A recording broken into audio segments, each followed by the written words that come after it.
Selamat pagi Bapak Ibu dan saudara-saudaraku, masih dalam suasana perayaan Paskah. Senang sekali kita berjumpa kembali pada pagi ini. Sebelum kita beraktivitas, kita di acara Renungan Pagi edisi 18 April 2022. Pagi ini bacaan kita dari Lukas pasal 24 ayat 11 dan 12 demikian. Tetapi bagi mereka perkataan-perkataan itu seakan-akan omong kosong, dan mereka tidak percaya kepada perempuan-perempuan itu. Sungguh pun demikian, Petrus bangun lalu cepat-cepat pergi ke kubur itu, dan ketika ia menjenguk ke dalam, ia melihat hanya kain kafan saja. Lalu ia pergi dan ia bertanya dalam hatinya apa yang kiranya telah terjadi. Pendengaran tentang firman Kristus. Bagaimanakah respon para murid mendengar kesaksian para perempuan sebagai saksi pertama dari kebangkitan Kristus, termasuk Petrus? Saudara sekalian, mereka tidak percaya. Mereka menganggap apa yang disampaikan oleh perempuan itu adalah kabar bohong. Bagi mereka, kabar yang dibuat-buat. Bahkan mungkin mereka mengira para perempuan itu sedang mengigau. Saudara, memang harus diakui bahwa di masa itu kesaksian para perempuan seringkali tidak dianggap. Yang dianggap adalah kesaksian dari laki-laki. Walau kenyataannya yang ada di tempat kejadian peristiwa lebih dari 3 orang. Namun menariknya bahwa perempuan itu terus saja meyakinkan para murid. Saya percaya bahwa para wanita ini makin keras meyakinkan mereka bahwa benar Yesus tidak dikubur. Mereka sadar bahwa mereka salah alamat mencari Yesus.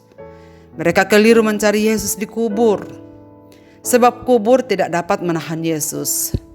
Setelah malaikat mengingatkan apa yang pernah Tuhan Yesus sampaikan, bahwa ia telah mengingatkannya bahwa ia akan bangkit pada hari ketiga, barulah tersadar dan mengingat semua yang Tuhan Yesus pernah katakan kepada mereka. Saudara sekalian, beberapa hal yang menarik kita pelajari dari para saksi pertama kebangkitan ini. Yang pertama, firman Kristus yang diberitakan para malaikat membangkitkan para perempuan dari kebingungannya, dari kekecewaannya, dan dari ketakutannya. Hal ini berarti pemberitaan firman Tuhan pasti akan mempengaruhi setiap pendengar. Mereka dikuatkan, dihiburkan, dan diberi semangat baru di tengah-tengah keterpurukannya. Peranan firman Tuhan sangat berkuasa. Itulah sebabnya penting untuk selalu membaca dan merenungkan firman Tuhan dalam setiap hari, agar kita diberikan kekuatan untuk menjalani keseharian kita. Saudara sekalian, jika kita ingin selalu diingatkan dan diperlengkapi dalam menjalani kehidupan setiap hari, maka firman Tuhan adalah solusinya yang dapat membangkitkan semangat kita. Yang kedua, walau tidak dipercaya, walau penuh tantangan, tapi para perempuan ini tak undur. Bahkan mereka semakin tegas meyakinkan para murid dan orang-orang lain tentang apa yang baru saja mereka alami. Mereka tak memilih untuk diam saja, walaupun sebenarnya mereka bisa. Dan mereka merasa toh juga tidak ada artinya. Walaupun pemberitaannya tak dianggap, namun mereka terus berusaha. Dan hasilnya Petrus terpengaruh. Meskipun demikian, ia tetap pergi juga ke kubur untuk membuktikannya. Ternyata memang betul, Yesus telah bangkit. Pemberitaan para wanita ini adalah fakta dan bukan kebohongan. Itulah sebabnya saudara-saudaraku, kita harus bangkit dalam semangat kebangkitan Kristus. Kita harus bangkit untuk menegakkan kembali firman Allah di bumi ini. Kita harus bangkit untuk menegakkan kasih sebagai dasar hidup yang paling utama. Kita harus bangkit untuk menumbuhkan pengharapan dan sukacita kepada orang-orang yang putus asa.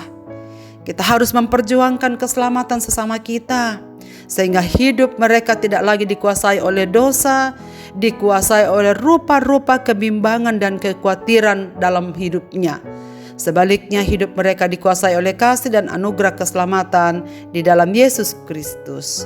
Saudara-saudaraku, pernahkah merasa bahwa pemberitaan firman Tuhan yang disampaikan tak ada gunanya? Tak ada yang percaya?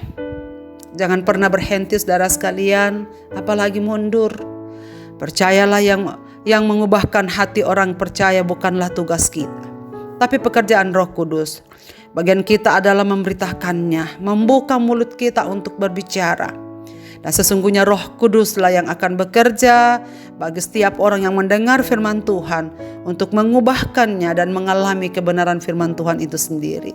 Saudara, teruslah mendengar firman, teruslah memberitakannya, agar setiap orang yang mendengar firman Tuhan memperoleh semangat baru dan kekuatan untuk menjalani kehidupan ini. Selamat Hari Paskah saudaraku, mari kita terus setia memelihara pendengaran kita agar kita mengalami pertumbuhan iman. Sebagaimana yang dikatakan Rasul Paulus dalam Roma pasal 11 ayat 17, jadi iman timbul dari pendengaran dan pendengaran oleh firman Kristus. Apakah yang paling banyak kita dengar setiap hari saudara sekalian? Marilah kita berdoa. Bapa di sorga, terima kasih banyak untuk semangat yang boleh kami dengar dari para perempuan saksi pertama dari kebangkitan Kristus. Tuhan, berilah kami kekuatan dan semangat yang sama. Bantulah kami supaya kami tak mudah undur, apalagi patah semangat untuk memberitakan firman-Mu. Kiranya Roh-Mu memimpin kami, memberikan kami kepekaan batin, supaya kami semakin tahu apa yang harus kami lakukan dan terus memberitakan kebangkitan Kristus sampai Tuhan datang yang kedua kalinya. Hamba-Mu mendoakan setiap umat-umat-Mu yang baru saja merayakan Hari Paskah tahun 2022. Biarlah kami semua memiliki semangat kebangkitan yang semakin teguh dalam batin kami, agar kami dapat melanjutkan kehidupan kami di tengah-tengah dunia ini dan makin banyak orang yang mengenal Kristus di dalam kehidupan mereka. Terima kasih Bapa di sorga, hamba mendoakan supaya mereka semua yang mendengarkan firman-Mu dimanapun mereka berada di dalam Tuhan dan memperoleh kekuatan baru. Apapun pergumulan mereka, biarlah firman-Mu ini meneguhkan mereka. Mereka yang kecewa, mereka yang ketakutan, mereka yang patah semangat, mereka yang bergumul dengan rupa-rupa persoalan hidup mereka, baik rumah tangga, pekerjaan, pelayanan, dan apapun itu biarlah tangan Tuhan yang menopang. Kami serahkan hidup kami sepanjang hari ini Bapa dalam tangan-Mu, dalam Yesus Kristus Tuhan dan Juru Selamat kami. Amin. Selamat Hari Paskah sekali lagi saudara sekalian, selamat beraktivitas di hari ini.